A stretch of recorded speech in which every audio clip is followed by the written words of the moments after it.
my beautiful souls, and welcome to Sunrise Tarot. My name is Leah, and today I will be doing a reading for the beautiful sign of Scorpio for the month of June 2024. I hope all my Scorpio friends are having a wonderful month of May. As you know, this is a general reading, so there will be parts that may not resonate. Only take the parts that do and leave the rest for someone else. I've already meditated on the cards, I've already shuffled the cards, and this is the spread that I have for you today. In the past position, we do have the Eight of Pentacles, clarified by the Knight of Pentacles. In the obstacle position, we have the Two of Cups, clarified by the Knight of Swords. In the present position, we have the Three of Pentacles, clarified by Judgment. And in the future outcome position, we have the Six of Swords, clarified by the Eight of Cups. So let's get right into this spread. In the past position, we have the Eight of Pentacles, Scorpio. So this particular combination, the Eight of Pentacles and the Knight of Pentacles, is a very, very good combination for working really hard. You were very motivated in the recent past in order to kind of shore up your resources, in order to build up your stability, because you're a visionary. You are a visionary. You are thinking ahead, you're planning ahead, you know what is around the corner. So you're someone who has high standards. You're someone who understands that you have to invest time and energy and really develop a deep understanding of the work that you're doing so that you can excel. And so definitely the Eight of Pentacles and the Knight of Pentacles is telling me that you're working hard towards a particular reward. You're taking care of all your responsibilities, you're taking care of all your obligations, you're building stability block by block, and you've actually built already quite a huge and important structure. You are definitely an expert level person who wants to bring about stability and make sure that the future is secure. Now, in the obstacle position, we do have the Two of Cups, which is definitely a card of kind of focusing on a connection that you have with someone. It doesn't necessarily have to be a lover's connection. It could be a friend. It could be someone like in a business environment. But definitely when the Two of Cups is a challenge, the first thing that stands out to me is that you're not connecting with something on the inside of you. Because there's a lot of self-doubt that is coming through, and that generally means that your second chakra is blocked. So make sure to do all kinds of exercises to allow the energy inside your chakras to move and flow freely, because that will allow you to manifest and to see things and to operate that others are not seeing, and to operate from a higher vibration. The Two of Cups as a challenge also tells me you may be having some trust issues in this connection. Maybe you are, unsure of the stability of this connection, but definitely there's something there that is worrying you, and it's all tied to what's going on the inside of you. When you're connected fully on the inside of you, then you stand strong in your beliefs, and your connections are strong. The Knight of Swords simply tells me that you may be kind of unsure of what the other person like how they feel deep down inside. So you may not be really listening to this other person in order to understand understand how they truly feel. You may be kind of allowing your emotion to cloud your rational sort of side of thinking. Now, in the present position, we do have the Three of Pentacles, which is a great card of teamwork and collaboration.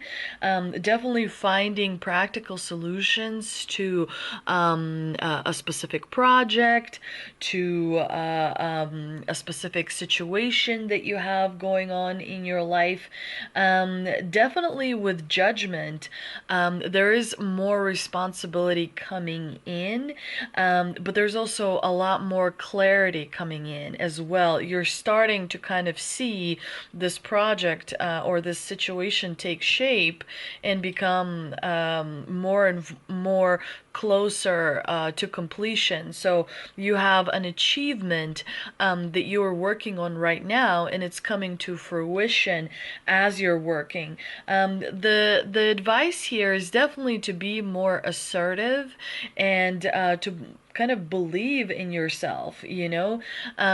You will be making some decisions in the month of June, dear Scorpio. So these decisions are going to be based in clarity and really a good grasp and understanding of what you want to accomplish. So it's going to help you kind of propel you forward. It's going to like give you momentum, the decisions that you will be making in the month of June. You may be kind of bringing on more people on your team, so that would require you to really evaluate the person or persons in front of you. So the month of June is definitely going to be very busy with a lot of different evaluations and assessments and decisions, so that you can move forward and accomplish all the goals that you've set for yourself. And you've been working on these goals, some of them for quite a while. And so it's getting close to that time where you'll start seeing the results that are going to be really quite impressive, because you are impressive, Scorpio. Very, very strong individual, very strong zodiac sign, one of the most powerful ones for sure, if not the most powerful. In the future outcome position, we do see the Six of Swords clarified by the Eight of Cups, which tells me, you know, your life's changing. I mean, there's just no way around your life's changing for the better, and it's because of you, because you have had realizations in the last 6 months. You have had a few trials that you've successfully completed, and you've been hanging in there, and you've been showing up, not just for yourself, but for other people as well. So, you know, you're really kicking butt and taking names, and so brave. I mean, come on. You're so brave, Scorpio, and determined, and you have incredible willpower. It's actually quite annoying how much willpower you have, but it definitely comes through very strongly. The Six of Swords is also telling me that, you know, what is important to you is changing. You know the things you want to get away from. You've looked at different and analyzed different situations in your life, and you're fully ready. You're fully ready to put the to start executing, because the planning stage is over. You're kind of still sort of planning some last minute details, but you're in the execution stage. You were literally changing your life for the better. Some kind of chapter, it has been written, and so there's an end of a chapter and a new chapter is beginning. So the page is being turned to a new chapter. It's beyond exciting. I mean, it's like giving me fireworks in my head. I'm so excited. You're finding solutions. Some of you may be literally physically changing locations. And do remember that when you're in the process of transformation and transition, you may feel low emotionally. It's not because your vibration is low. It's because there's a lot of energy that goes into the actual process of transition. So that's why, a lot of people say do the self-care, because you want to make sure your energy gets replenished. Otherwise, that's why you feel emotionally low in the phase of a transition, because the consistency is sort of taken away from you a little bit, and there's all kinds of new things coming at you, and so it can be a little bit tiring. And so make sure to get enough sleep and drink plenty of water and meditate, meditate, meditate, meditate, meditate. If the one thing I could make everyone do, it would be meditating. And meditating can be in kind of active, and meditating can be pretty passive as well, like just staring at a candle. But let's see what we can clarify with the Shaman's Dream Oracle card, and we've got Watchers, transpersonal. The Watchers. Let me just see. When the Watchers card appears, it is an invitation to stop doing, to get off the treadmill and take a deep breath. It is about finding a witness within, the one who can observe the fire and fury happening around you, but is not caught in any of the drama. The time is right to step back. If you have a thought or opinion, keep it to yourself. If you have a feeling that needs to be expressed, do it in the shower. Do not engage with the action happening around you. Simply observe. It's time to break free from the linear causal pace of the petty day-to-day. Rise to the divine coincidence, to serendipity, and notice how the act of seeing the heart of the matter produces results. Basically, this card is about focusing on the divine, focusing on something bigger than the interaction between people, but on nature, and the interaction between animals, on observing special moments, little moments.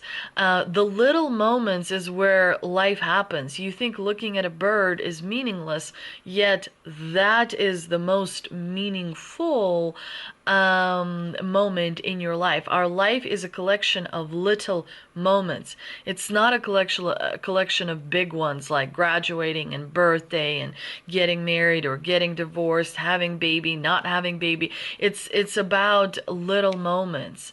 So focus on those. I also pulled an Angel and Ancestor Oracle card, and we've got Peacekeeper. Let go of the need to be right. Preserve your energy. Preserve your energy.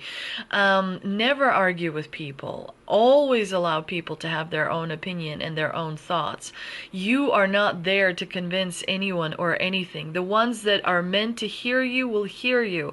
The ones that are not will not. One thing to remember is that the divine, also has a role in this journey. So it's 50% you and 50% of the divine. And if someone doesn't want to hear you, they're either not ready, or they haven't gone through their karma, or what have you. There's many reasons that you can go into as to why some people don't hear you.